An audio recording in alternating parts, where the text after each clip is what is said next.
morning. I'm going to call the Groton Utilities Commission Water Pollution Control Authority meeting for April 14, 2021 to order. We have a roll call. We have Commissioner Giuliani, Commissioner Godley, Commissioner Scully, and Chairman Hedrick here. Commissioner Mappinall is excused.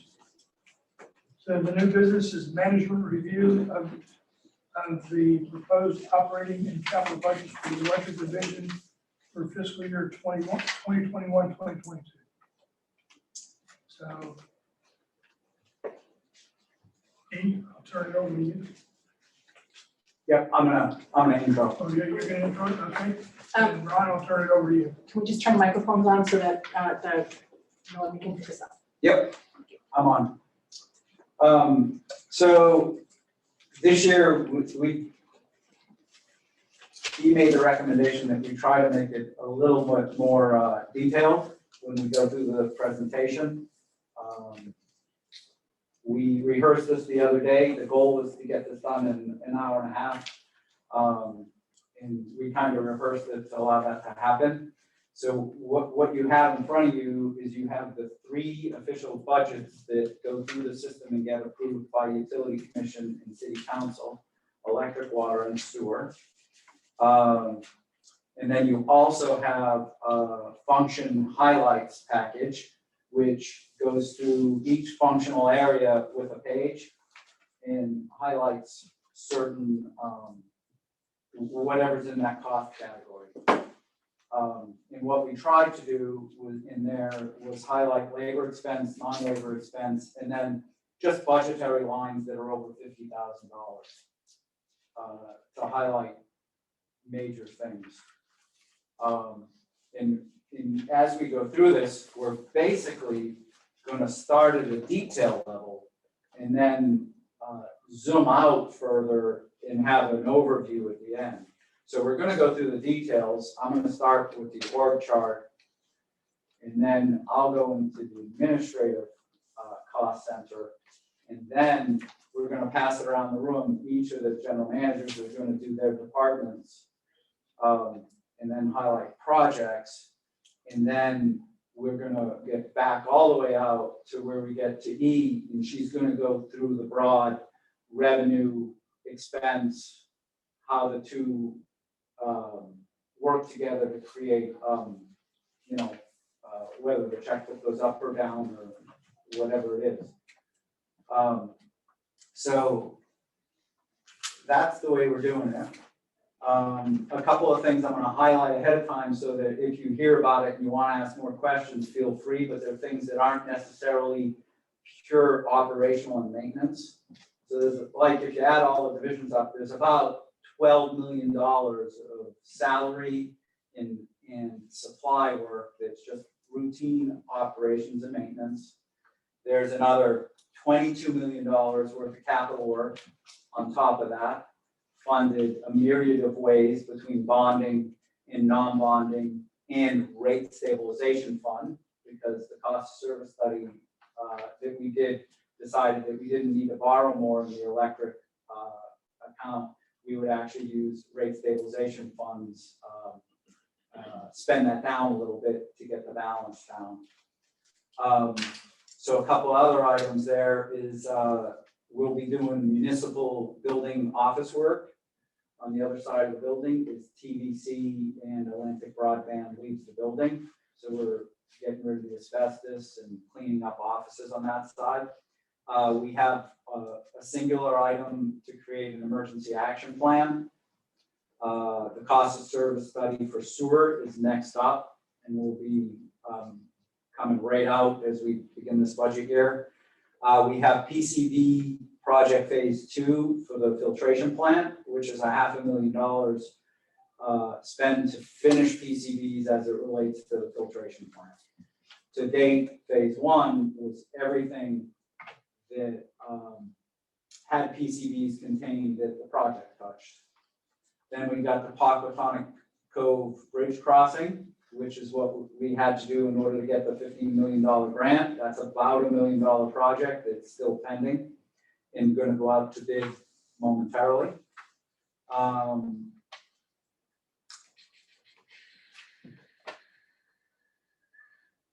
And, and then at the very end of all this, we're gonna actually review the cash flow of the water group so that everybody can see that during this budget year, it's planned that we're gonna start making payments on the $42 million bond, about $42 million bond, or borrowing that we have, which means payments of about $2.5 million a year are gonna be going out, which is brand new in the cash flow model.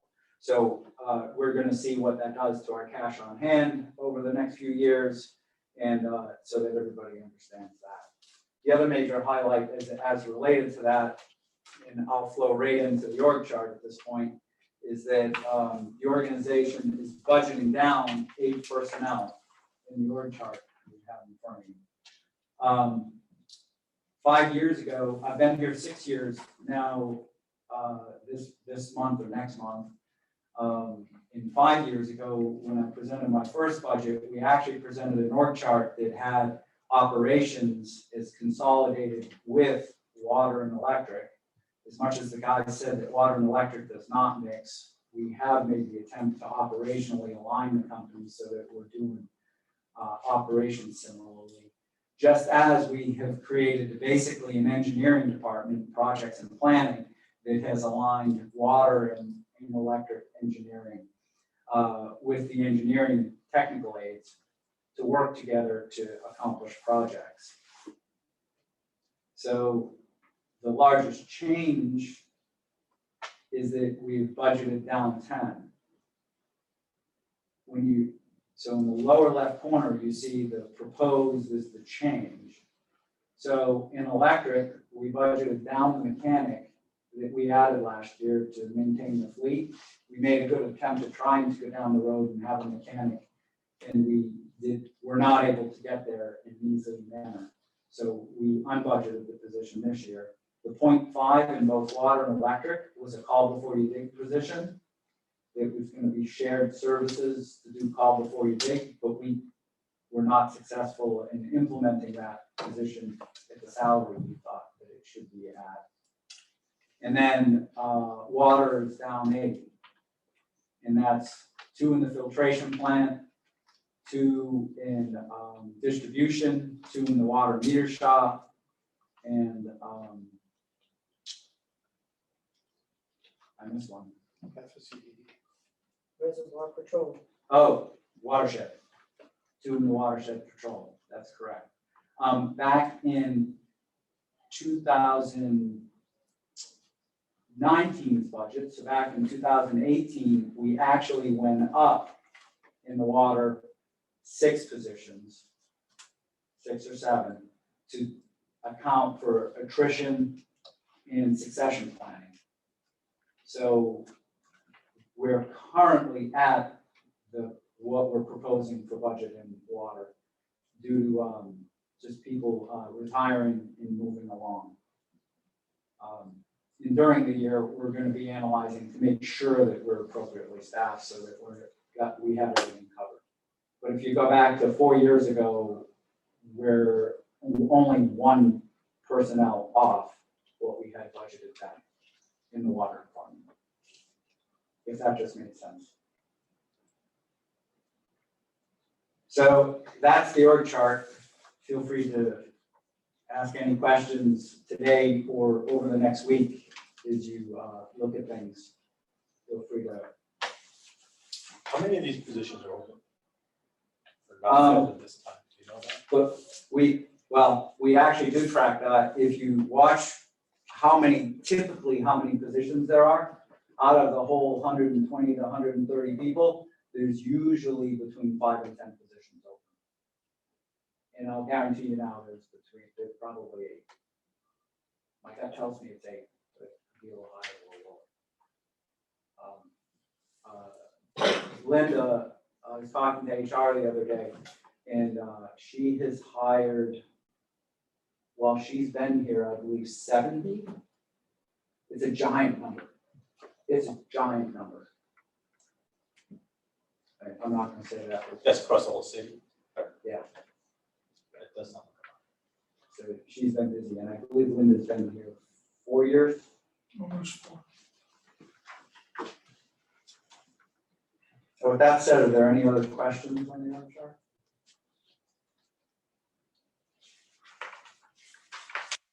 I'm gonna flip to page 1 on the functional highlights list.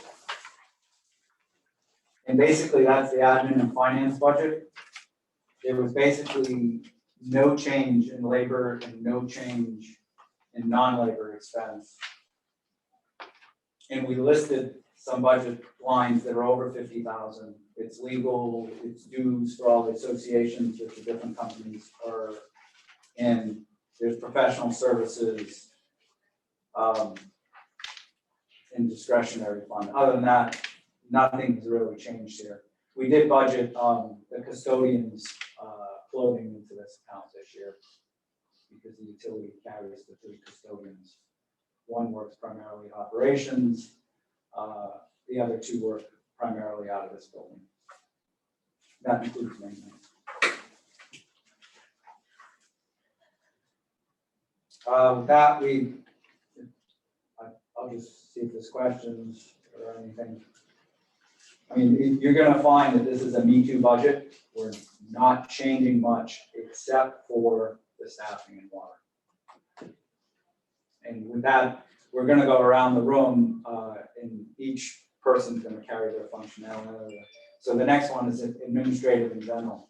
And Ron, you may have to explain what that is because we've never had that in here before. So can you explain the difference between admin and finance and administrative in general? Who's in each category? Okay, so the admin and finance is just the.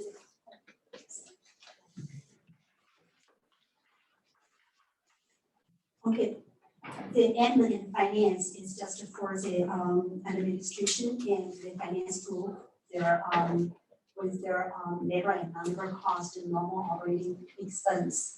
For the next page for administrative and general, that covers the GO overall, their employee benefits and other as the general items like legal and the professional service and the other items not belongs to specific to a name like the cost center. It covers overall all the GO the departments like the city program. Yep, just Okay. across the board. Because it was more the general that was kind of, Yes, more general.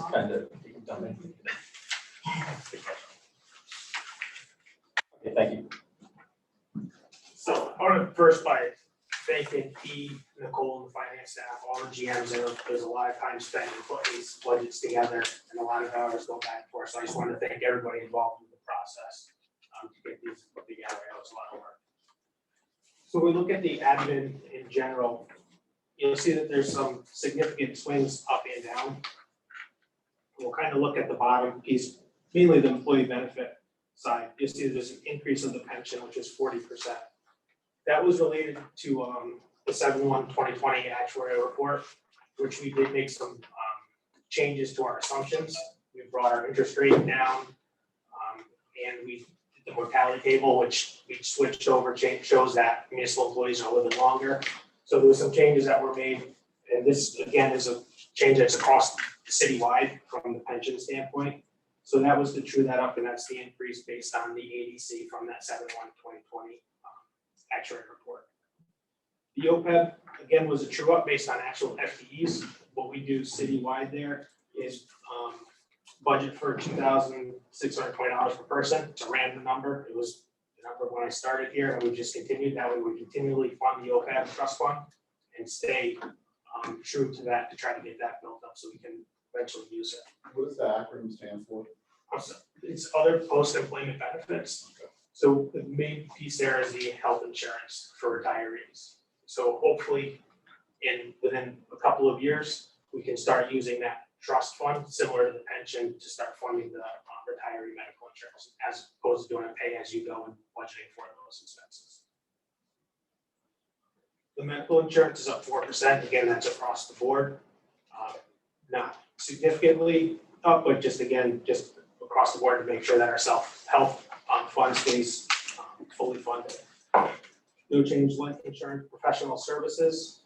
There was an increase here, mainly due to the addition of an emergency action plan. If you want to know more about that, then Mark can talk to that one when he comes up. The insurance, it decreased 140,000. That was a true up based on the last couple of years. We switched insurance carriers in July of 19. So that was again to true that up. So that was a decrease there. The safety program is up 32,000, small increase there. And then the last big one is the administrative credit, which the change, that's the credit that comes to benefits when we charge out to jobs, the overheads or the capital. So that's to reduce the benefits and charge those out to those jobs. And if you recall, we increased our overhead loader so last July. So it wasn't included in last year's budget, but it's included in this year's budget. So the electric went from just about 95% up to 115%. Water went from 76.24 up to 109%, and BLP went from 93 to 103. So that's what the significant change there in that credit is based on the increase of that overhead loader. And that's the summary of the admin in general and the benefit section. Then I want to give Mark the mic so he could review what the emergency action plan is, because it's a large budget item. So in the state of Connecticut, there's a pending docket, a pure docket, having to deal with Isaias and the Eversource and UI performance and other utilities. In addition to that, so there's a number of things being mandated in terms of emergency response. Our emergency response plan is pretty dated. It needs to be brought up to date, and there's going to be new requirements out there. Also on the water side, we have the American AIWA. I always get the acronym screwed up, but basically it's about the water infrastructure and the emergency response and security of that issue. So there's major changes there. We're working on those now, but what I want to do is do a comprehensive upgrade to ensure that our emergency response plan for Groton utilities factors in electric, water, sewer, cybersecurity, all that stuff. We're going to pull it all together, and whatever interface we need with the city emergency operations as well.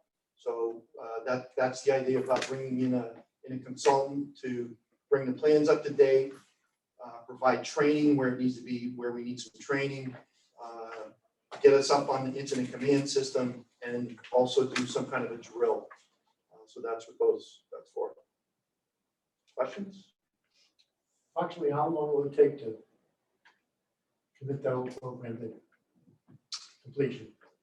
Not sure yet. We're just ready to send this out to bid. My hunch is it's going to take us close to 8-10 months to get the documents up to date, and then training time, and then whatever it takes us to do a drill. But on the investor-owned utility side, there's some pretty onerous requirements. So we want to make sure our plan is at least as good as what they're requiring on their side. For example, there's going to be performance penalties for UI and Eversource. They're going to be required to put liaisons out in individual towns to deal with restoration issues and a flurry of other things. So we're working on that. We're also working on bringing our, we'll talk about this at another meeting, but bringing up some handheld apps to improve our damage assessment and situational awareness out there. Thank you.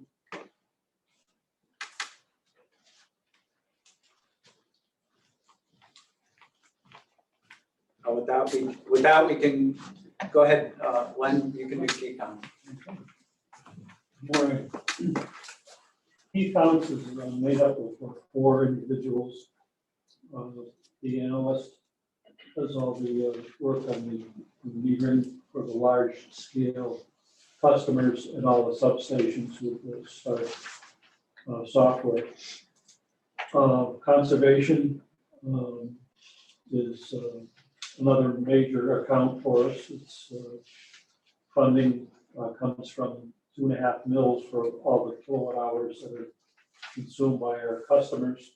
And as a consequence, it brings about $80,000 a month into the conservation category and account.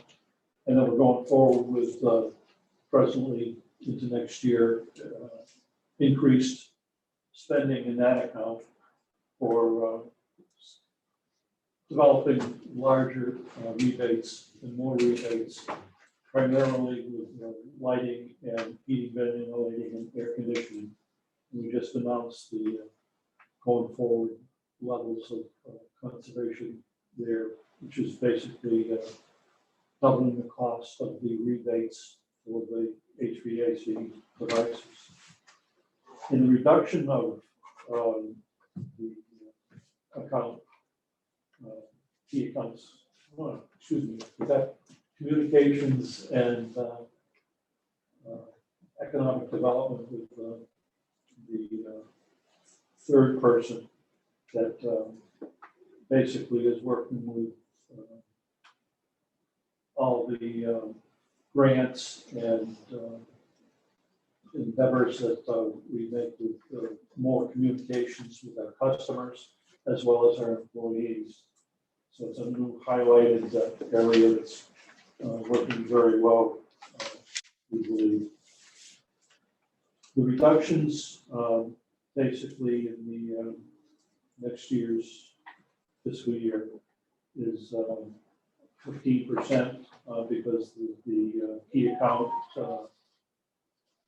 general manager is going to be retiring, and that will come to pass in the near future. The labor expenses have decreased by 18% because of that factor. The other factors for office furniture, equipment, computers, software had then decreased by 48%. Transportation decreased by 100%. The acquisition of an electric vehicle, our first electric vehicle, which has been celebrated, and I think all of you have seen it parked out in front occasionally. So we get some good public relations with that. We also have the chargers, 3 chargers for that vehicle, as well as two of those 3 are for the customers over at Washington Park. Transportation, as I said, had been decreased with that acquisition, and then demonstrating and selling decreases by 12%. And we moved the allocation for a digital sign where we can minimize the number of banners that we potentially have out on the Route 1 Aquatic Road, and move that to the capital.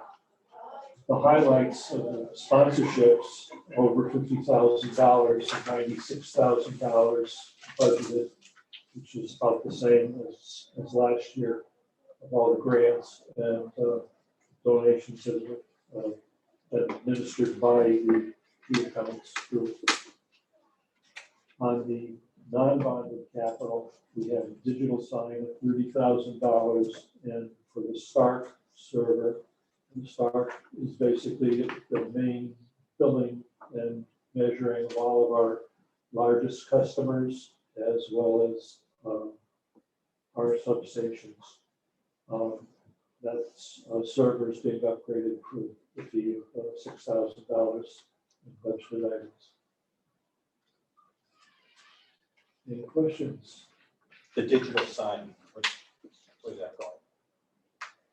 What is it called? Where's it going? Oh, it was going, planned to go in front of the water treatment facility out in the. I didn't know if it was going here or over there. The second one might go over there.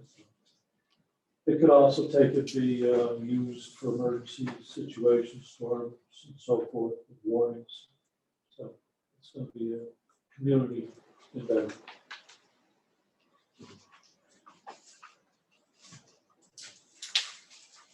Any other?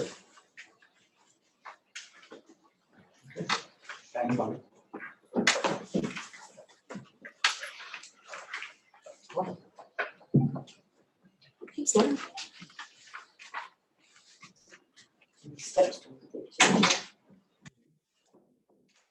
Do I?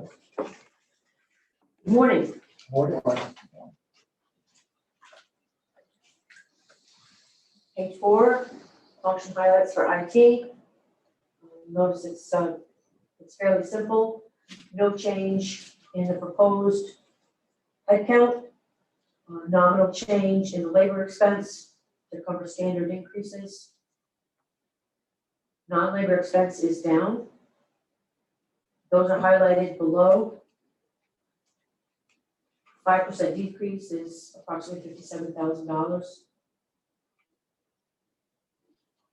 One major consideration in that is the $35,000 estimate we received to return services back to this building once Atlantic Broadband moves their head end out of this facility. My most recent information on that is they propose that for now September of this year, subject to change, of course. But there will be an expense that you'll have to incur to bring fiber back into this building to support the electric SCADA network, our dark fiber between this building and the operations building, and certainly our internet access to the entire organization. We've also added $20,000 for Adobe Pro licenses, simply to bring all users up to the same level. That's been a little bit difficult, and we've got compatibility issues, so normally that isn't put in the IT budget, but this year we're doing that so that we can get everybody onto the same platform. And then there's a general reduction of $110,000 for reduced training, conferences, equipment, and software maintenance specific to the IT department. We still have our stock items that we provide for other departments, but within our own budget, those items have been reduced. I have no items, single line item budget items that are in excess of $50,000. Questions on the expense portion so far? Chair, Commissioner Juliana. the reduction in training, are you leaving money there for any training at all during the year? Is We there are money- getting a small amount of money there for training, yes. Is available, okay. Other questions? Okay. On the non-bonded capital, the first three are essentially all to support the network infrastructure and security. They are not detailed by exact information, certainly because this is a public space. But we have those three projects, and then the last one is actually an ongoing project, which started with the city years ago, transitioning their digital records into a SharePoint platform hosted by Scan Optics in Manchester, Connecticut. And we're continuing that project to bring the digital records for the utilities onto that same platform. So that's just a placeholder for conversion costs. Ongoing costs for scanning remain within their individual departments.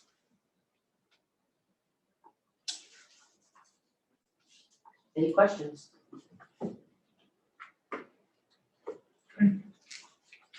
All right. Thank you.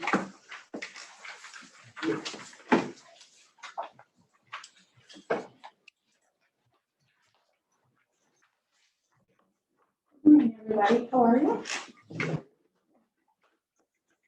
I did have this chair really high. Oh, Yeah, it was. I don't like to be so high.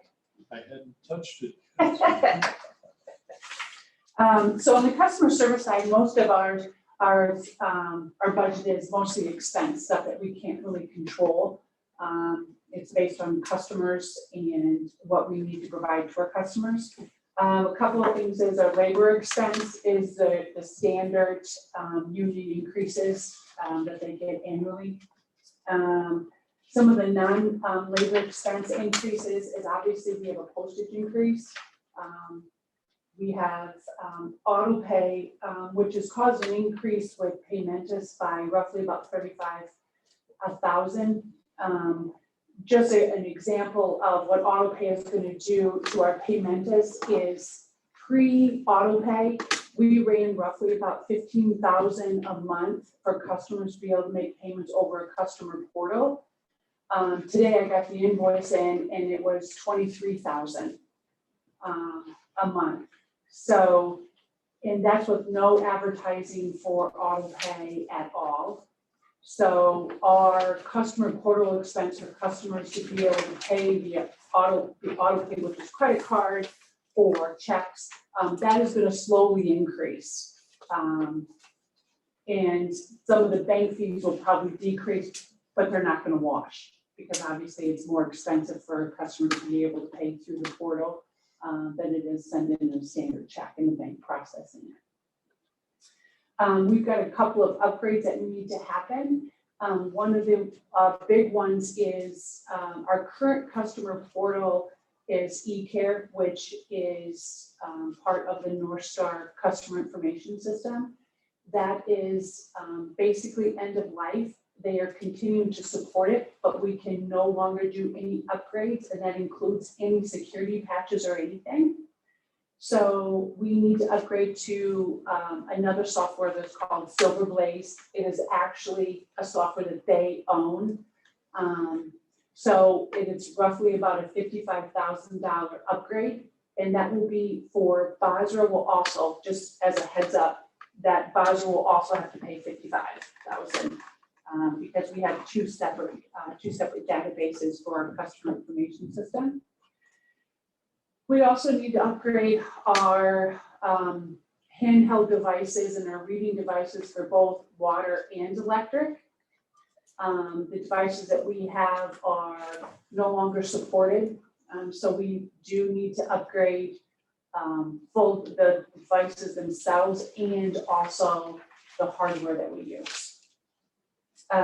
One of the things with Neptune is Neptune will be divided with Ledger WPCA.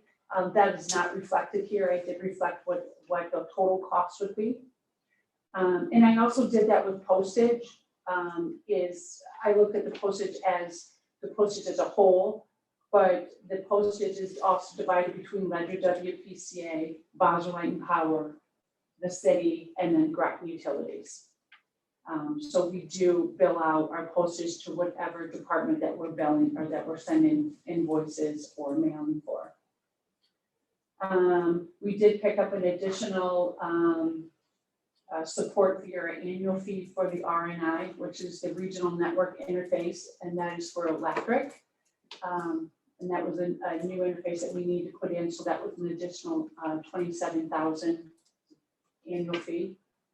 Budgetary items over 50 is our normal Harris meter sense and census, which is that is for the AMI for electric, and that is roughly about 115,000 a year, I'm sorry.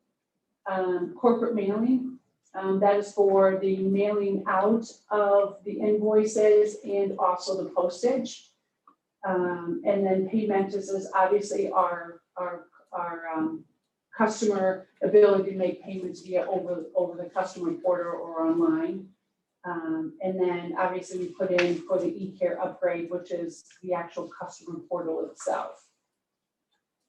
That's a quick highlight for the expenses. Do you have any questions?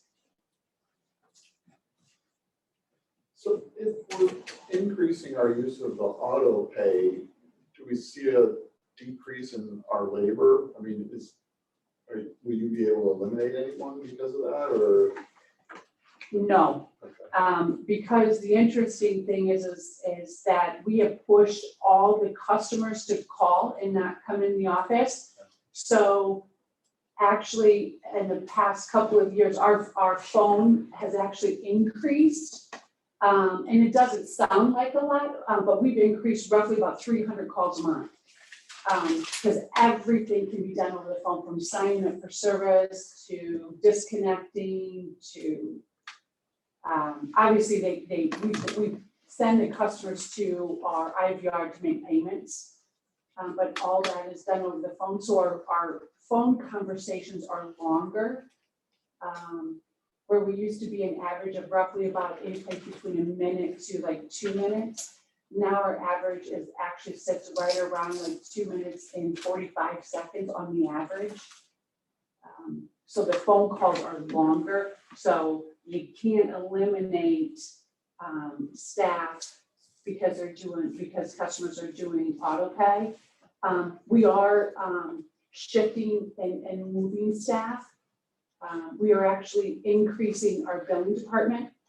So we're actually transferring individuals from the customer service over to the billing side, because obviously you go more AMI and you go more AMR, you have to do so much more verification on the billing side. So the billing side has to increase in staff. So that's kind of how we're crossing the staff over, getting more individuals over into the billing side of the house.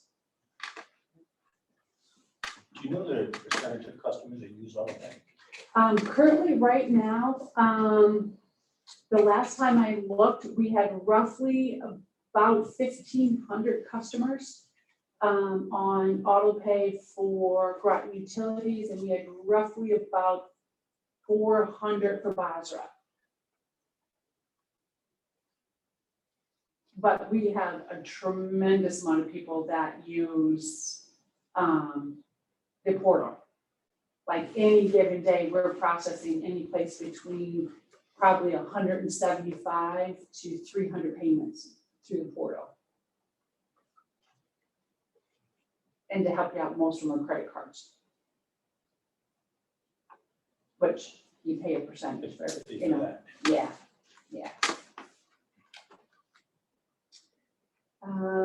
Any other questions?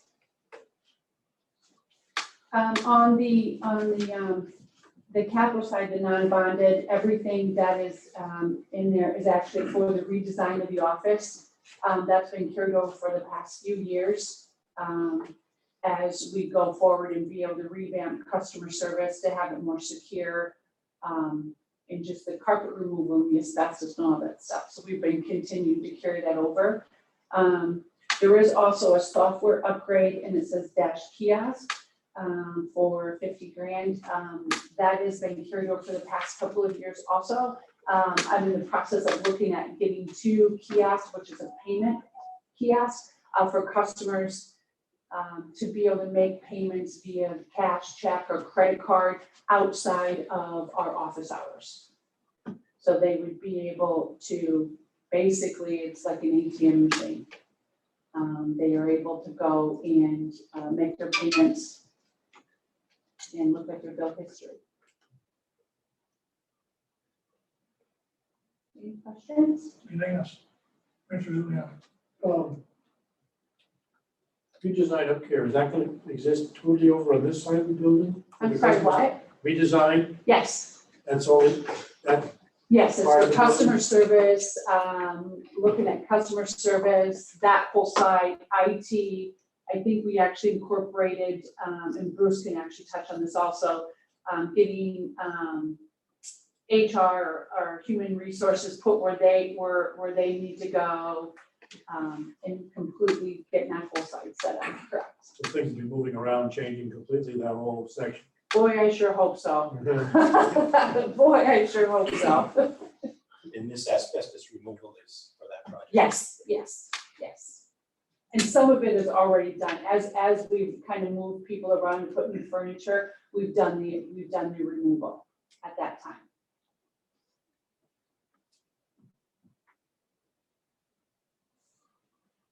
Any other questions? Thank you.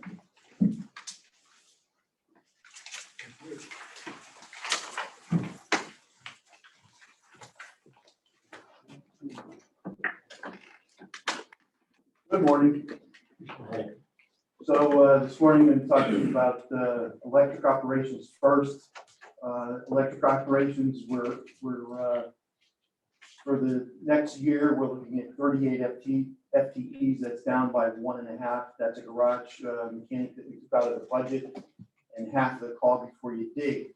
So if you look at our labor expense, we're up by about 5%.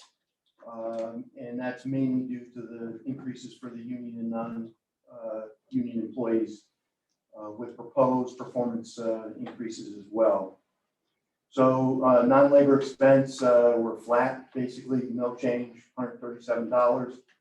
Overall, it's a total of 3% increase, again, mostly driven by the union increases and performance step increases.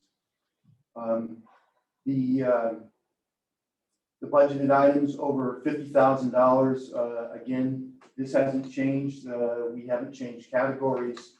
Our budget pretty much remains the same with the same categories it has for a few years. Overhead and conductors, devices and tree trimming, 535 maps and records for a quarter, $1 million. Maintenance of station equipment for 147, and station operating expenses 121,000. So again, we've with the advent of the general foreman and the manager of operations, we've been able to streamline and become more efficient at how we do this stuff, and expect actually more improvement as we go on over the next 12 months. So pretty much a flat budget, which is pretty good. Any questions on expense? I have a question on the tree trimming. Yep. For years and years, we had one crew in Groton and one crew in Budgetary. Yes. We got behind probably, was it before you came, Ron, that we went to 2 crews? We got behind, so we said we were gonna bring in up to 2 crews to get caught up. Yes. It looks to me like they're pretty well caught up. I don't know if you can go back to 1 crew or not. We could probably use the other crew in Basra. Well, you have 2 crews in Basra now. Right, we could probably use an extra crew in Yeah, Basra. there's a lot more in Basra. Yeah.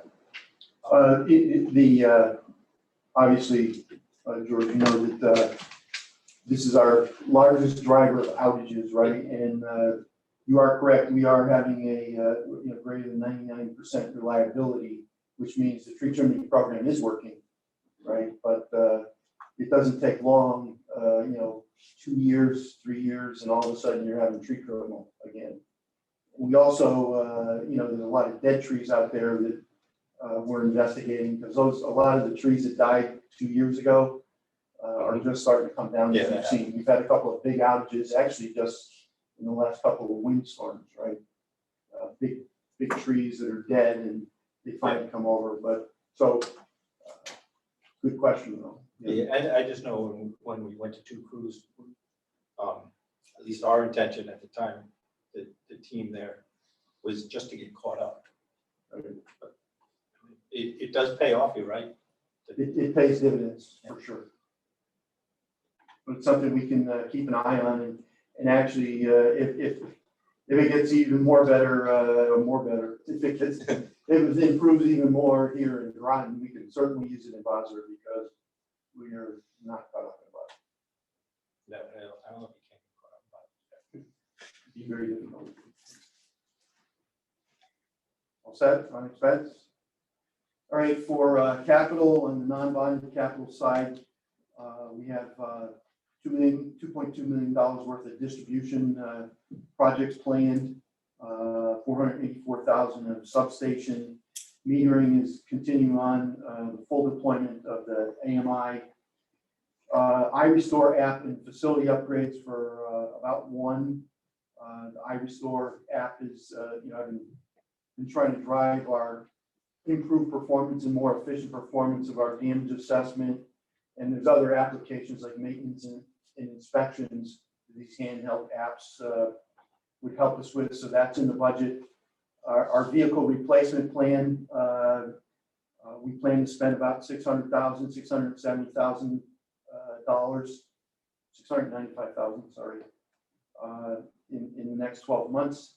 That's all part of the fleet management plan, which I've shared with you a couple times over the last 2 years. Then we go to the bond fund capital projects, and Bruce is probably going to talk a lot about that, but there is an attachment that shows our non-bonded capital projects, details all of that, and Bruce can hit the bond fund, but, and then at the very bottom, you have some EV charging stations and some streetlight, LED conversions. So about, close to $18 million. Obviously, the 8 million for the transmission project, which is well underway, and I don't want to steal Bruce's thunder, so. Any questions on electric? Do you want to talk, do you want me to just give you the money? You want to talk projects in between? Yeah. For Just water, give the sewer, money. electric, okay.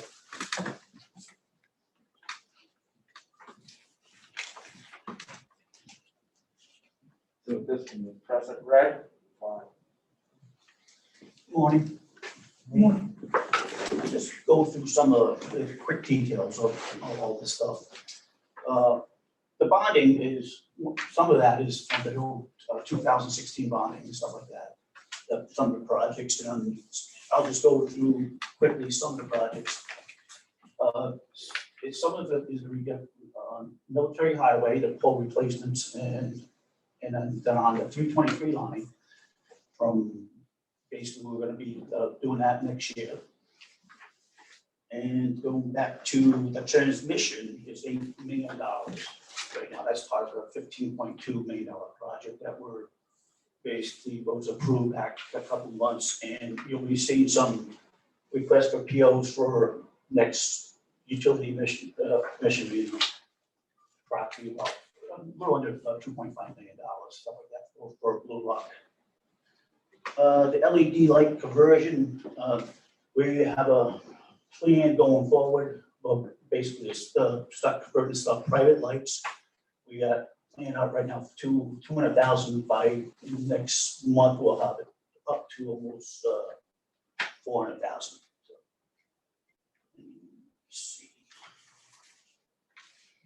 Are you doing EVs lights?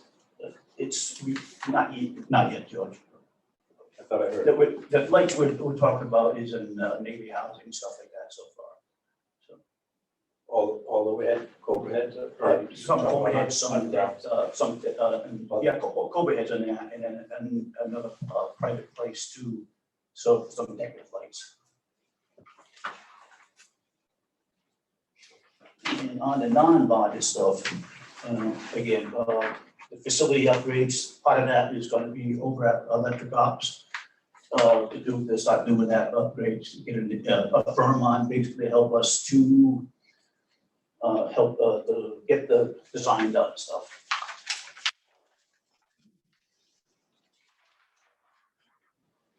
And going through some of the pole replacements and all that, we got some developing a pole replacement program, was doing all the sub transmission lines, and part of that money too is part of the Drossic Drive, the 300 to 305.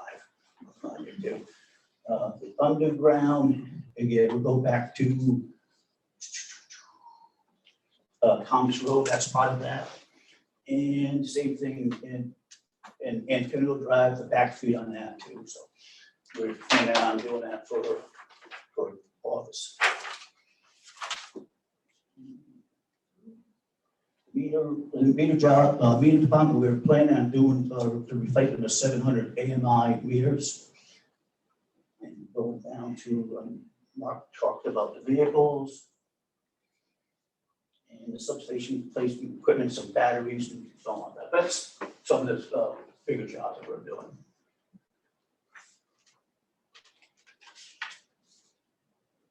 Okay, any questions? Yeah. So the transmission, $8 million. Have they started working on our poles yet? No, and part of it, we're planning on coming, start doing it for the clearing and the civil work, the pads and all that stuff. Next week, there should be, we talked about this yesterday, right? Next week, there's something coming to the commission, for you to review. That'll get us started. Yeah, it's all the site work, the road, the padding, the cutback, all the stuff Blue Rock does.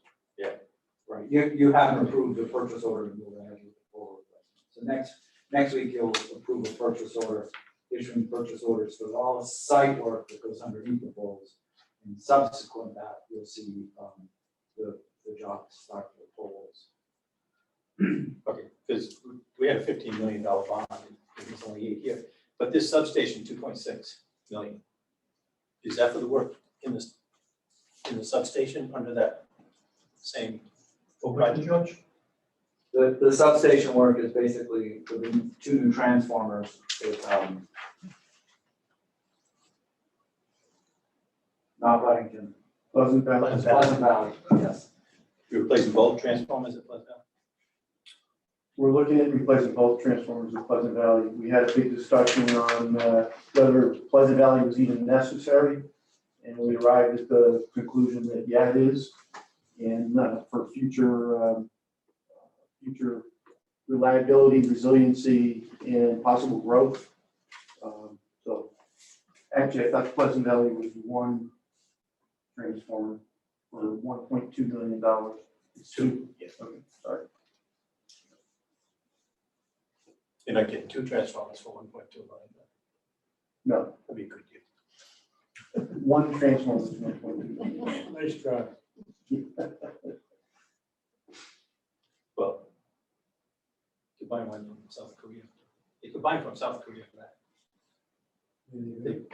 They have a cheap one. Are you ready for sewer? Or I mean, sewer operations? Okay, so fiscal year 2022, FTEs remain stable at 8. If you look at the labor expenses, we're up by 7%. That mainly had to do with the way the matrices changed in the water department contract. So we owed a few people dollars as a result of that contract renegotiation. And then standard increases for union employees and reallocation of payroll expense. For example, mine and Bruce's salary are now allocated 60-30-10, electric, water, sewer. And so we spread the costs around a little bit. Overall, again, pretty flat expense budget, 3% increase. So I think that's pretty good. Budget items over $50,000. Again, this hasn't really changed in a couple of years. Ordinary repairs, that's what we anticipate. You know, looking at our 3 to 5 year history. Utility, same thing. Professional services, sludge disposal, and treating chemicals. So pretty much status quo on sewer operations in terms of expense budget. Questions there?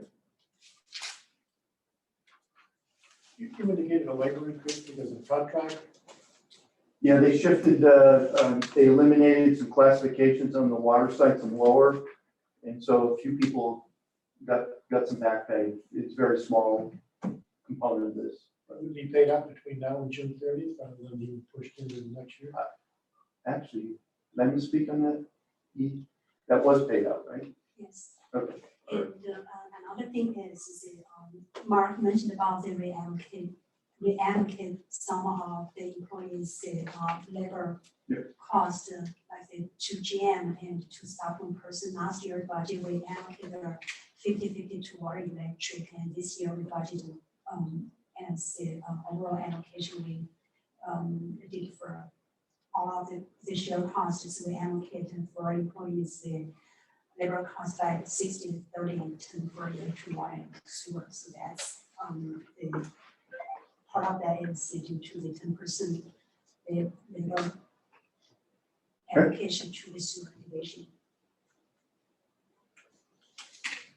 All right, so on the capital side, non-bonded capital projects, it's, we've kind of kept this steady, trying to bring up the level of performance and reliability of the wastewater treatment plant. And so those numbers, 100,000 each for wastewater treatment, pump stations, and distribution system. Under the bond fund capital projects, wastewater treatment facility, 400,000, and Bruce will talk about what those bond fund projects are. know, that's our study, that's our roofing, things like that, but Bruce, you wanna talk to that? We'll go with the non-bonded for the 100,000 each. Most of those are pumps instead of for replacement at wastewater treatment plant and on one of the pump stations. The distribution system, the 100,000 is for the replacement and repair of the Lincoln Ave sewer line. Wastewater treatment facility, the 400,000, most of that's going to be the roof, and while we're going through the process of the facility plan study right now. But the up to 400,000 is most of that's going to be roofing. Sewer pump station it's going to be down on Eastern Point Road, replacing actually the roof and the generator down there, and some engineering costs for looking at what we want to do down at Jupiter Point Road pump station. The distribution system it's actually going to be just a lining project down in the Jupiter Point area too. Questions?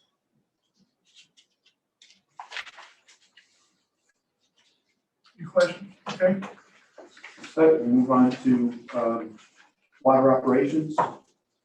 So here's some of the biggest changes in operation expense budgets overall.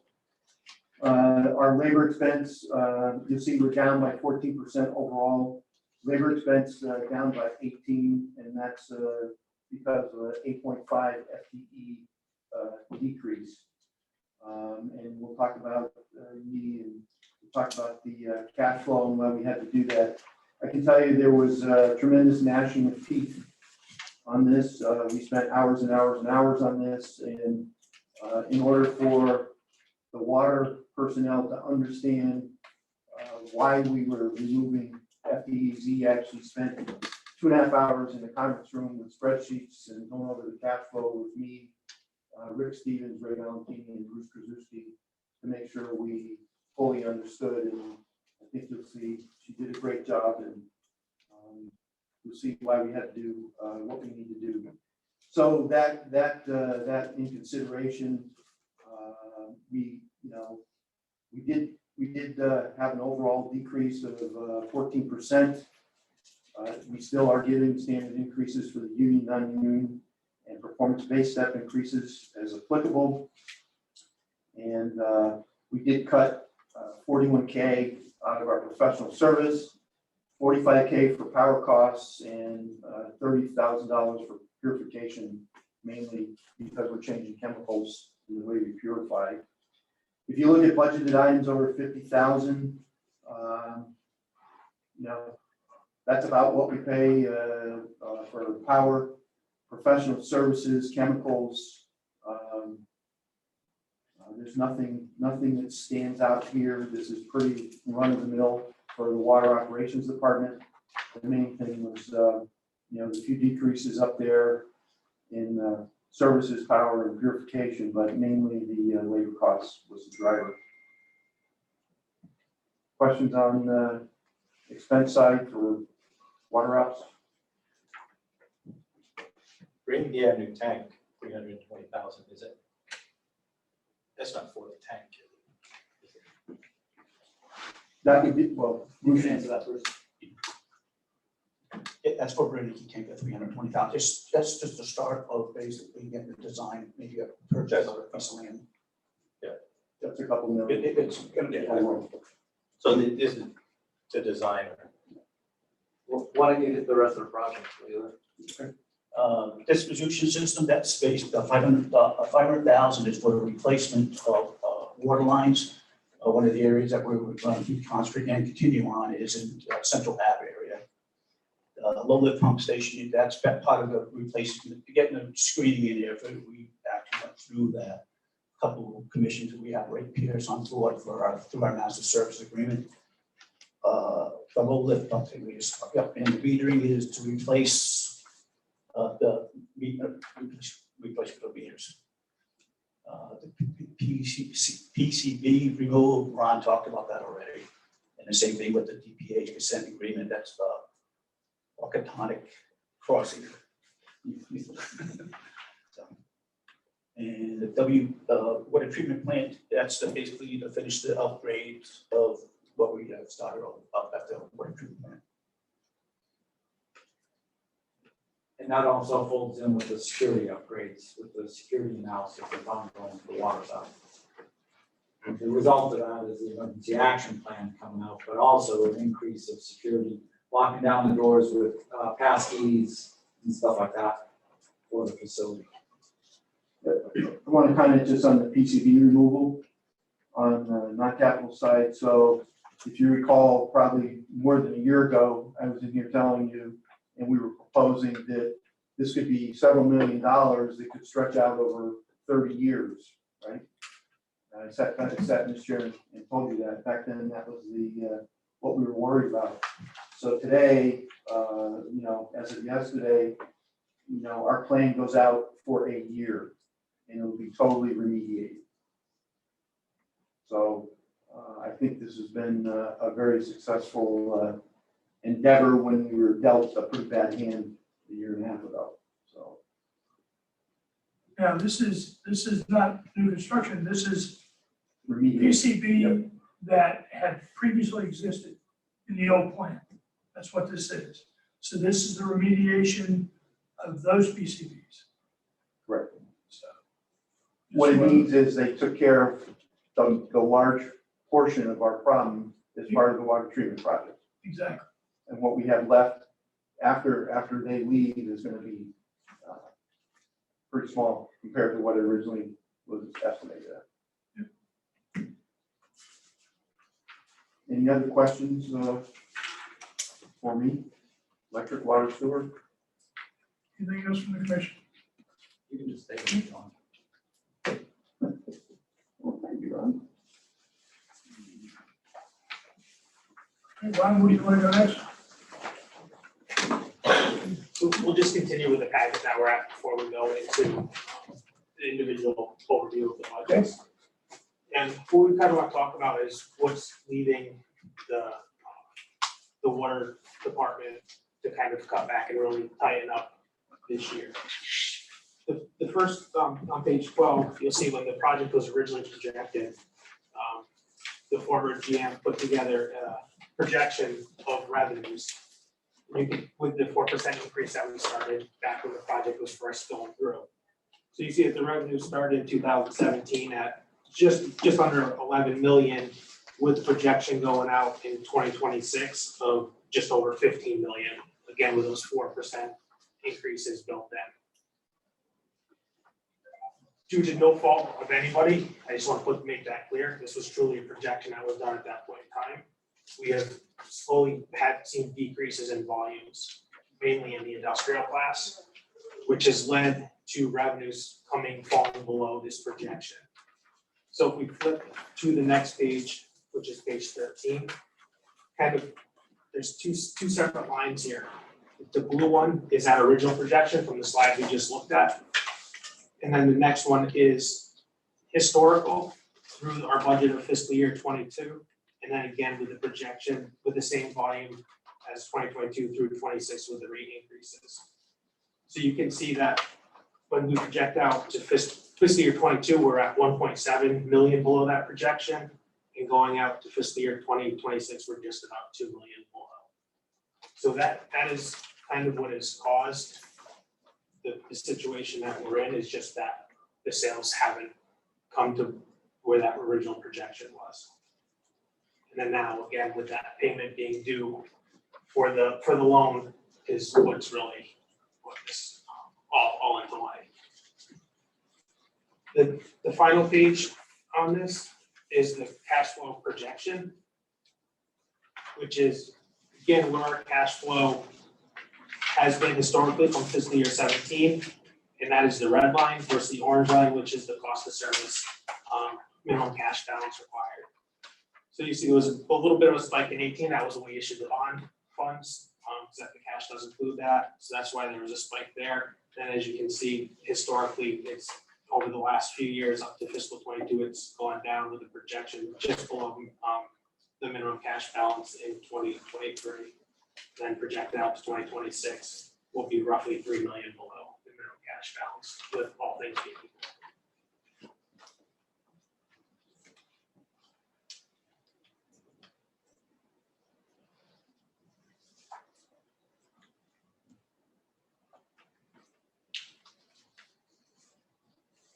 Questions?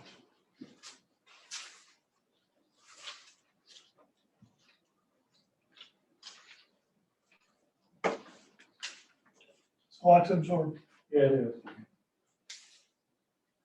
I know what to ask first. You gonna wait? Okay. Mr. Gunn? Well, I know one of our industrial customers is adding a huge facility. Is that, do we have any idea on the impact of that on the water? They probably not gonna take a lot of water. Just don't tell them. Yeah, most of that water usage ends up in people. So when you do increase people, if you bring the people up by a third, you'll bring a lot of the water usage up. A lot of the routine industrial usage there is used for flushing. There could be some increases, and as we don't know what they are, that's not in the numbers. That's why one of the strategic priorities is to try to go out and make friends with neighboring water communities, make sure we're doing all our cross connects, and hopefully becoming the regional water provider more so than we are even now. You know, But I saw in here, there's an interconnect with Aquarium proposed. so Isn't there an interconnect already with Aquarium?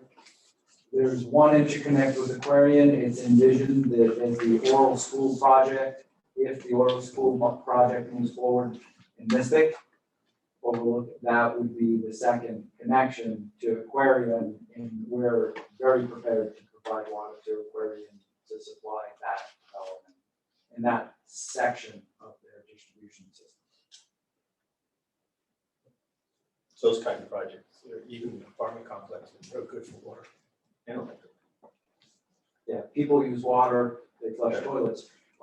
He and I attended a virtual conference, and one of the things that's been happening to all the water companies over the past 5 to 10 years is code is going up. So in the old days, I guess a toilet maybe used 2.5 gallons when it flushed. Now, if it uses a gallon, that might be considered high. So just by normal evolution of code and replacing appliances in your sinks, I know that in the downstairs of my house, I haven't lived there forever. I mean, I've lived here 20 years now. And my old faucet, I had hot water real quick. My new faucet, I have to wait 2 minutes for hot water to come up. And it seems like there's just as much water coming out, but that's how long it takes to get the hot water from the furnace up that pipe. So the new faucets and stuff is reduced. There's an inherent like reduction in typical water usage just due to modernization of fixtures. Conservation works. It does. It's not good for utility companies. Well, the other part of this was that the seminar described that water companies inherently are all fixed costs. There's very little variable. So if water goes up, usage goes up, you have a little bit more pumping costs, but it's not a substantial portion of what you're reimbursed for. It's just the hard costs of what it costs to keep X amount of people running the plant, the pipes in the ground from rotting away, and the pump stations from going away, and standpipes updated, your capital costs.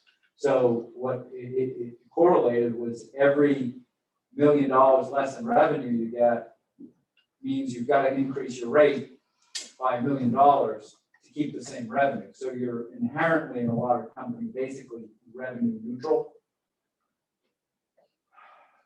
And there's a public PR campaign that goes forward where you have to say that that's a good thing, because we keep telling people to use less water, yet their bills don't go down.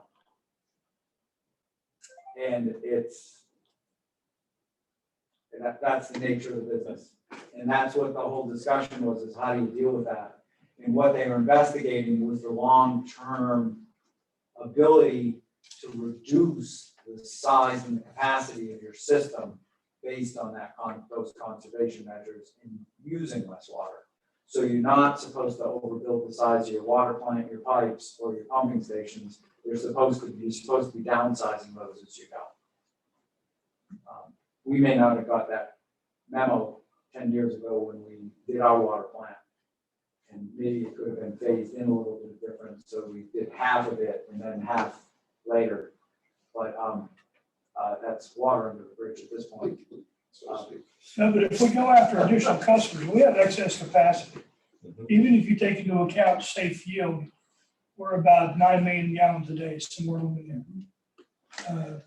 We used to provide that much water when Pfizer was a user of water when they were actually producing pharmaceuticals. So now we need to find additional customer base, and that's where the cross connects happen. That's where connecting with Aquarium for this for the development looks at. That's also for working with the Mohegan Sun to see if they decide to develop the water park, if we can get in with them. Currently, right now, we think that MPU might be doing that, but MPU doesn't have the safe yield that we do. They don't have the excess capacity. So that may be an opportunity for us. There are other areas that we're looking to expand into that currently does not have water sales available, or we could come in as resiliency, and then if when that area gets into a drought situation, we tend to be fairly drought resistant because of the size of the watershed and aquifers that we have, so that we can back into that and provide other people water. That's what we need to continue to do that.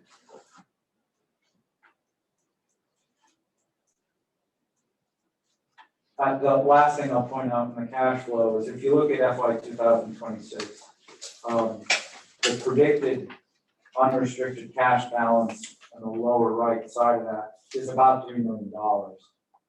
If you look at the current projection, we're about $3 million. So the tightening of the belt was forecasted and just realized at the time. Historically, in the past, the accounts have been run right down into zero, if not even borrowed money. That's not what we're targeting to do, but the recommended minimum cash balance is $6 million. Our goal is to run the business correctly and do a good financial plan. But it was forecasted that we would be below those numbers.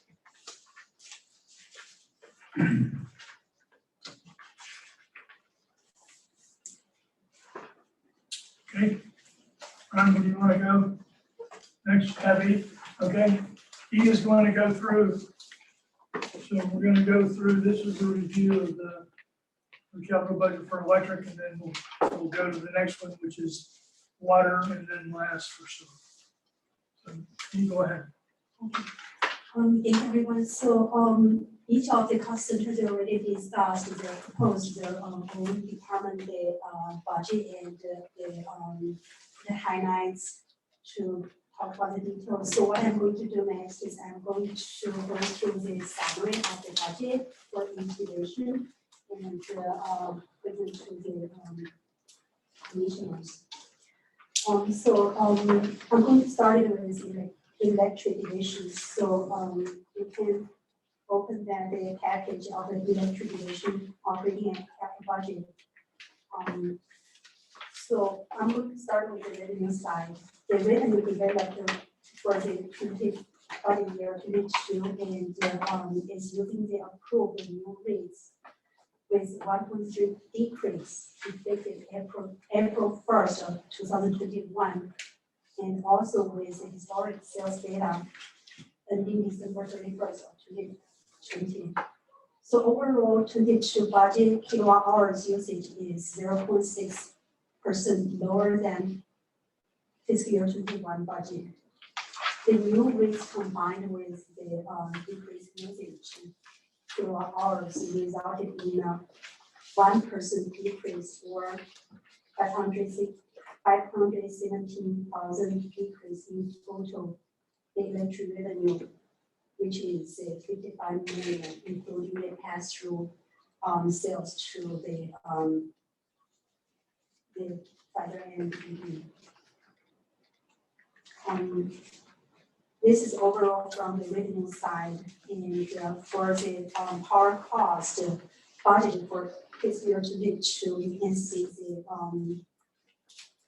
actually compare with the fiscal year 21, the power cost excluding the industrial pass-through power cost, which is 2.9 million, less than fiscal year 21 budget.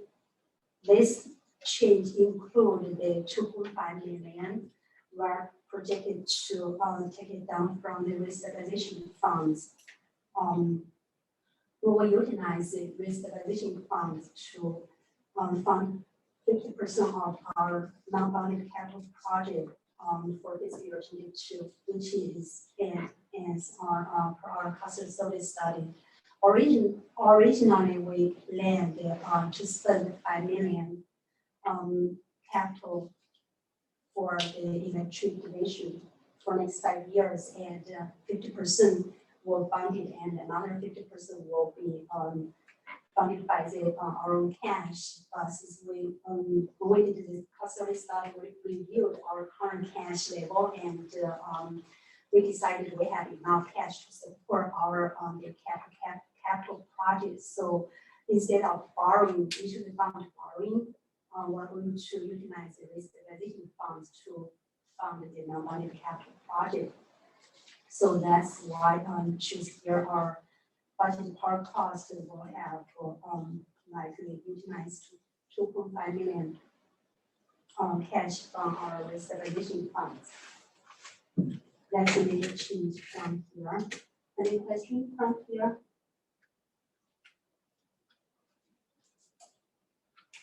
Questions? Okay. Okay. So with the revenue and our operation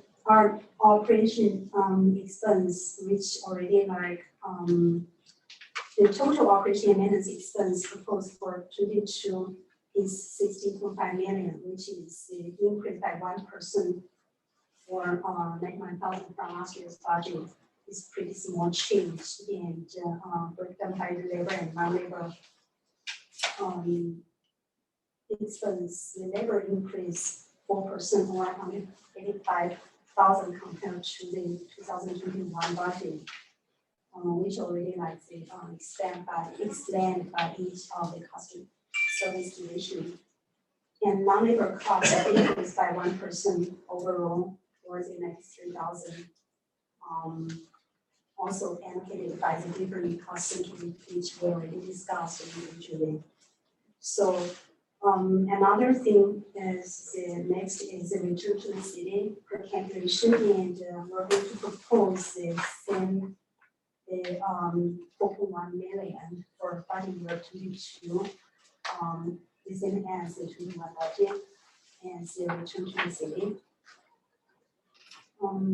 If you look at page 5, there's a list of the contribution to the city of Groton proposed for the budget year 22. So you can see the overall the contribution to the city total is 4.6 million at the bottom, which include the cash contribution 4.1, almost 4.1 million, and the non-cash contribution about 2.4 million. Which has a list about for each individual items, including the IT support portion and the IT capital project for the city side. So that's a major component for the non-cash contribution to the city. So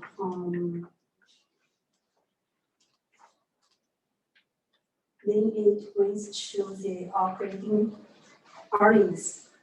The result from the proposed budget are 4.3 million, which is an increase of 37% or 1.2 million from the last year's budget. And it's a reach the cost of service study target operating earnings of 4.3 million. And regarding to the cash flow, and with a net earnings of 4.1 million, plus a non-cash item with green benefit depreciation, plus the funding for the transmission, ISO transmission project. It will generate almost 14.5 million cash available to fund the capital project total of 18 million.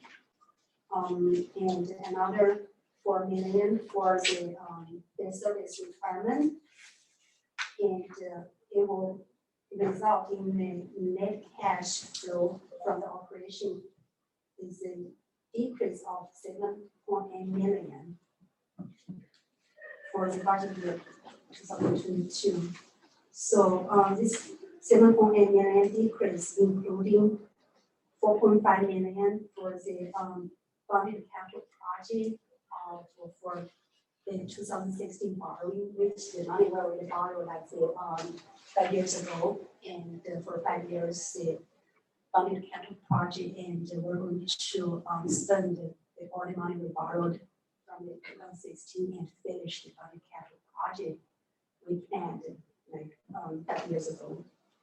And another 3.3 million is just we planned our own cash used to fund our non-funded capital project. So with all these the budget items, it will leave our ending cash balance from our book about 9.5 million. And also combined with the projected available cash balance of 6.5 million from our stabilization funds, we will have total of like say 16 million and end of budget year 22. And based on cost service study, in our recommended minimum cash balance is 14 million. So with the comparison, we're still like 12% more or the 2 million higher than the minimum cash requirement from the based on the cost service study. So from the cash side, we're still okay and the end of this year 22. This is overall from the revenue, hard cost, return to the city operation expense and cash flow for the budget year for 22 for the electric division. So any questions? Questions regarding what? Okay.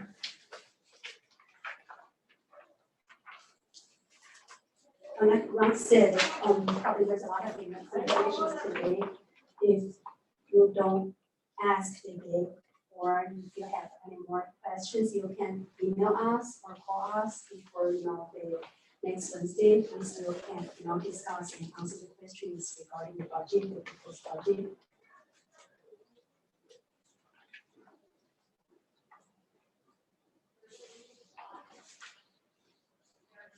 Oh, one more thing I forgot to mention for electric is our rates.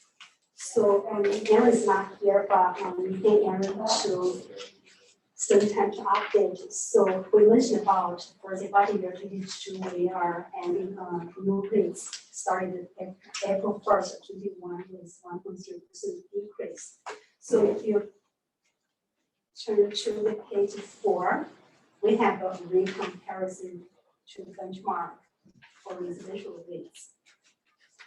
And for electric, the average the residential is like 700 kilowatt hours per month. You can see the GU is still 28% below the air source on the rates started in April 1st of 21 with the usage of 700 kilowatt hours. So this is we also have the comparison to the other utility companies for the rates with a different usage level.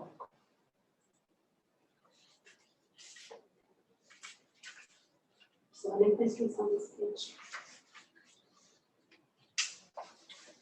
Just a quick one, Yes. trying to relate these individual schedules together. On page 9, you've addressed the cash flow operations is going down by almost $8 million. Yes, And so we should end up with 9.5 by the end of the projection. correct. Carry me forward to page 10, where we're showing, there's stuff in here I haven't figured out between the two different reports. I mean, this is quite a bit of information, and I haven't really had a chance to deep into it. On page 10, you're showing a negative cash flow of 5.8 and the net result of an end balance of a deficit of 2 million. What's the difference between those two reports? What am I missing? Okay, so page 10 is we call it pro forma analysis. This is Right. actually summary from the revenue to the cash flow. And the other pages before, let's say each individual's like kind of the more details for each sections, like the revenue section have more detail. Right. And for the question regarding to the question you just asked, while you're looking at the page 10, that's a variance from the column you mentioned about, that's just the variance from the budget year 22 and budget year 21. Oh, okay. Yeah, that's just the variance. Two different comparison lines, got it. Columns. Go back one more column. you get the Yeah, same. okay, now I see.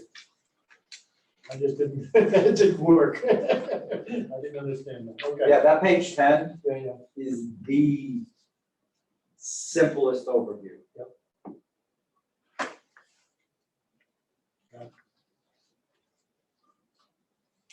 Yeah, that's good. Gonna do the water? Okay. Okay. So next, we're going to go through the water division operation and capital budget, proposed for fiscal year 22. So, also we're starting with the revenue side.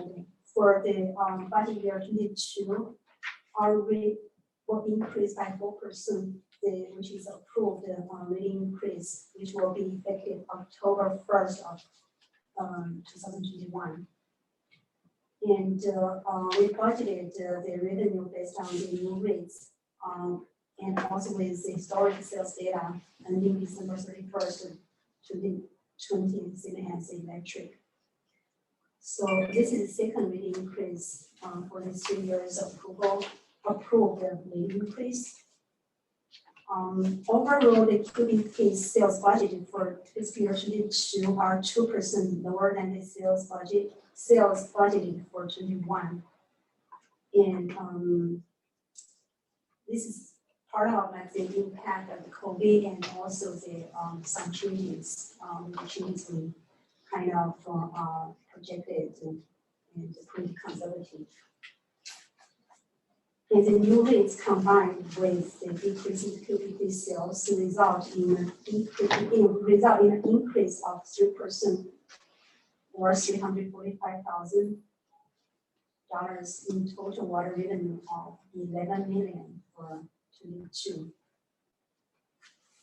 And also here I will mention to like say, if you turn to the page 3, it also shows our comparison with the benchmark.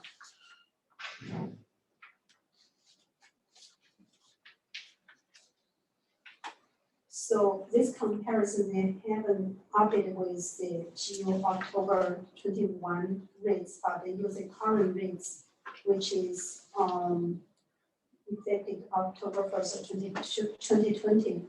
Then if you look at the 500 cubic feet for the average residential customer, and GO shows the 4% less than NPU customers.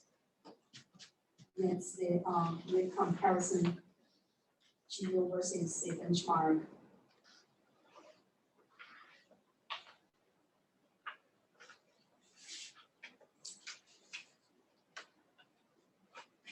And any questions from the revenue side? Okay, go ahead. So capital funded and unfunded were Bruce already like we mentioned. So we're going to the operation expense Operation expense for budget year 22 are 229 million, which is a decrease by 7% or 728,000 compared to last year's budget. Labor expense decreased by 15% overall, which is 616,000. And Road mentioned this is mainly due to the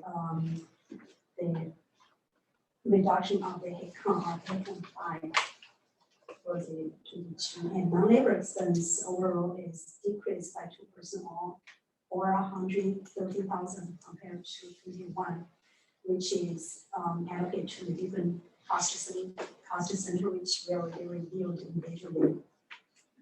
So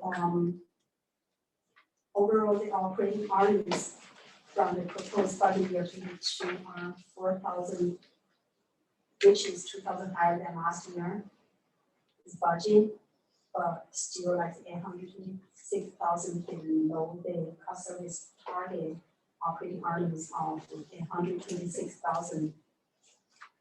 So proposed 22 net earnings combined with the depreciation, cash, and the bond issuing, we will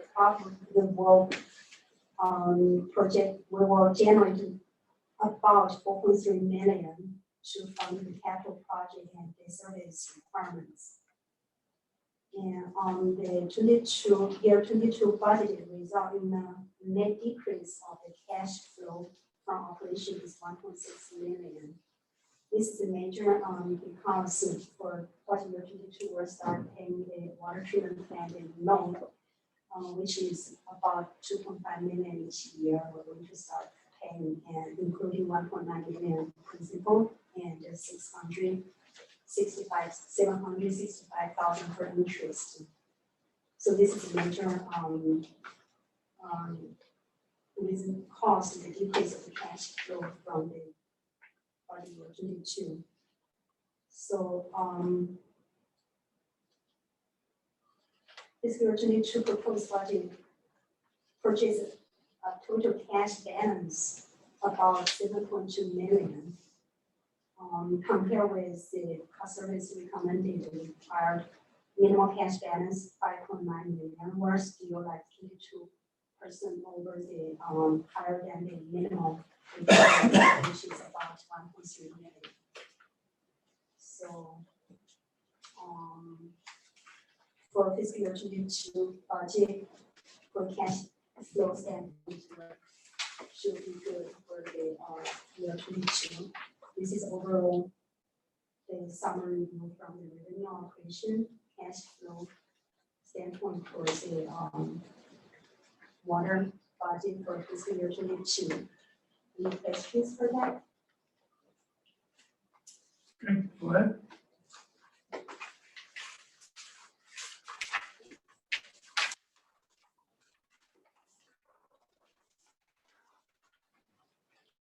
So next one we're going to go through the sewer division, the proposed operating and capital budget for fiscal year 22.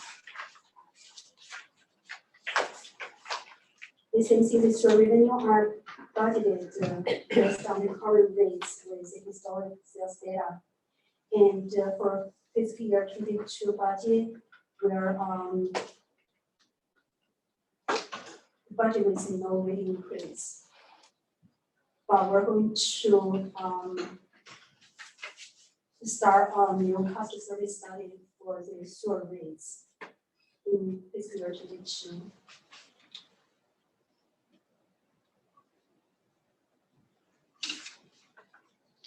And the overall cubic feet sales budgeted for 22 are 3% lower than the sales budget for 21. Revenue proposed for budget year 22 are total 4.3 million, which is a decrease of 2% or 96,000 compared to 21 budget. And page 3 shows a recomparison of the GU with comparison benchmark.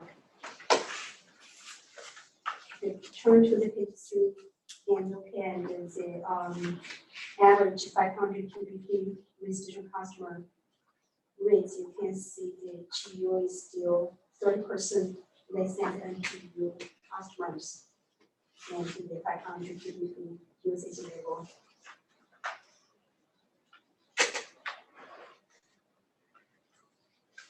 So any question for the revenue and rates?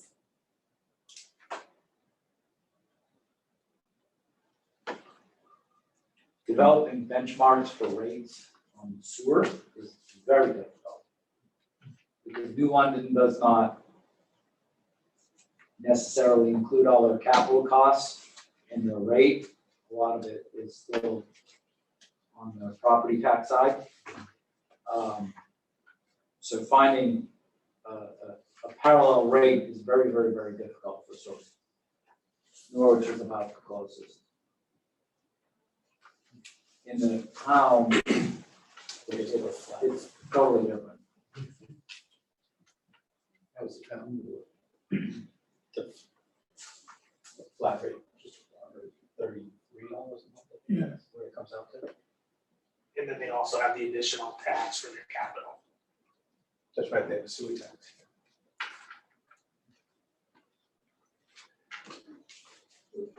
So they have a two-part to it. We're all one rate. People are still confused though. Some people are confused and some people are putting out, it's a double water bill. Well, it's not a double water bill. You pay for your water bill and then you pay for cleaning up the water, which is the sewer bill. But from the beginning, we had put out that if you're under 700 cubic foot, that your water bill and your sewer bill would be about the same. And so that's what they're seeing, but, it's just information that's being put out there that is sometimes misleading. But it is. Do you know if the town of Groton charges that sewer tax on personal property? I can't remember if they changed it or not. I believe at one point it was on motor vehicles. Yeah. I don't know if it's on personal property.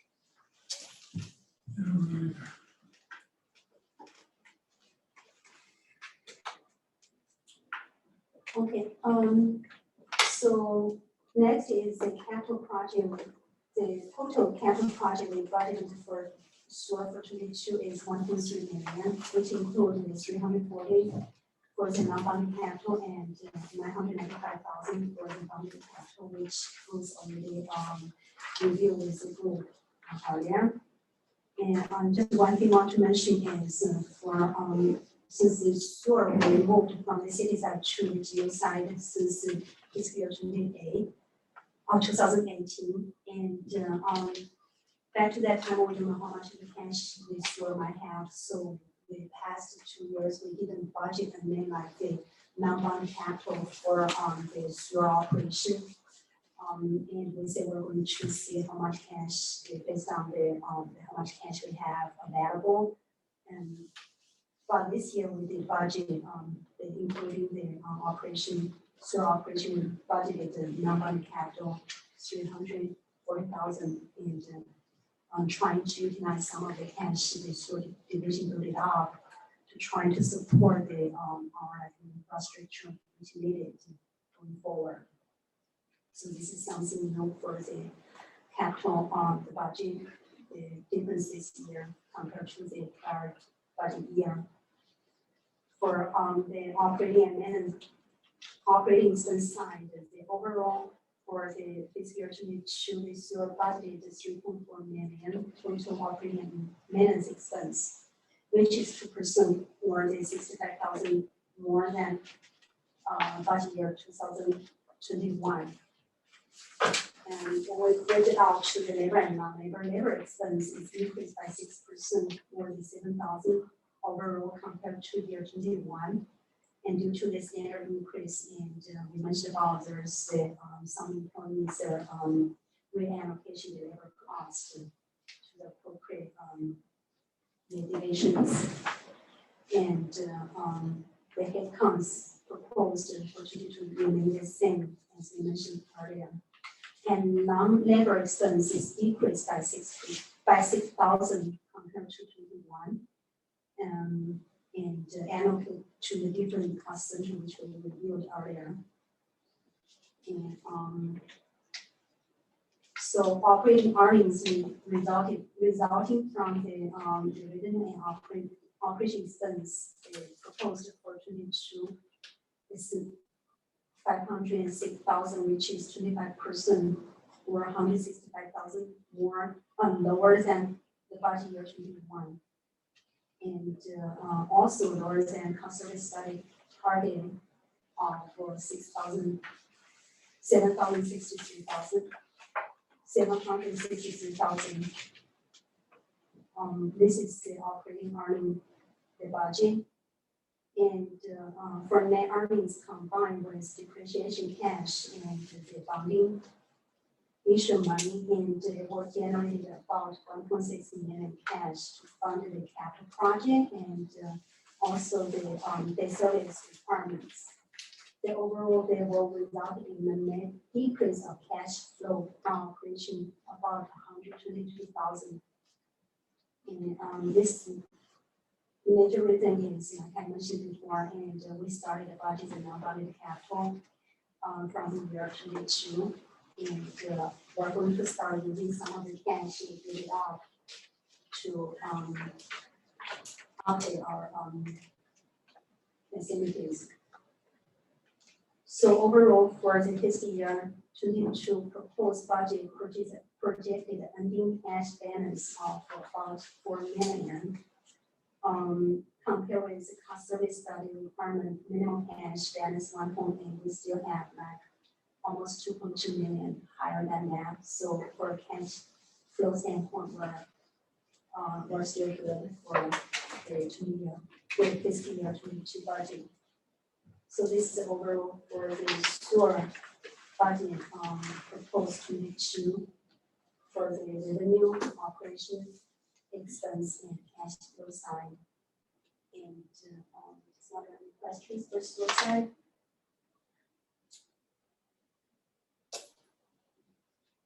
Questions on sewer? Okay.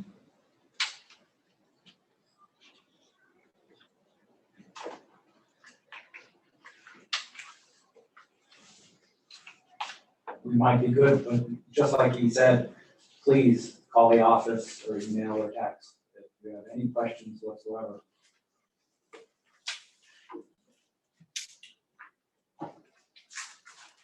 Anything else on the budgets? Commissioner Julian? I'm gonna tell you, you guys put together a hell of a package. I compliment everybody involved. You guys have a lot of fluid about all these things. I understand how this process works and did a great job in my opinion. It's very informative, all encompassing. Mark, when you mentioned the labor, just to calculate the labor charge, I know you lost hair on it. It's hours of calculation and tweaking and this is a good budget. All three across the board. I think you did a great job. Thanks to all. And I really like the highlights. The cheat sheet. Well, that's one of the lessons learned from our pre-brief. Highlights are good, gives you an overview. We are moving the three enterprises forward. There's projects that we're doing now. We have a capital plan, and we're executing to that plan. We are in the sewer side. That came from under the tax base. We didn't have capital we didn't have funding in order to do the capital expenses. Now we have that. We're going to start on that. We have a study. The study will help us prioritize where we need to go, and we'll continue to do that. In water, we're looking at expansion because we recognize, where we are as far as the revenues and those kind of things. And in electric, we're going to continue to maintain electric, and we just continue to move forward. So, it's a good budget. Side budgets. Any other questions? I'd like to request system maps with all these projects going on. It'd be nice to be able to Bring us something. What is it you want? System maps, like the water system, Okay, the electric systems. is that something, We did that a few years ago, I thought. let's do No, that, not. no, let's do that again, let's update it. That will help the commission have a better understanding of what we're working on. Yeah. Because our systems are quite, they're quite vast. Let's see what that, yeah, fairly simple stuff. Anything else on the budgets? All right, now I'll take a motion to adjourn. So, second. We have a motion and a second, all in favor, say aye. Aye. Opposed, abstention, motion carries. We are adjourned. So, thank you, commissioners, staff, thank you for all your efforts in all this and for what you do every day.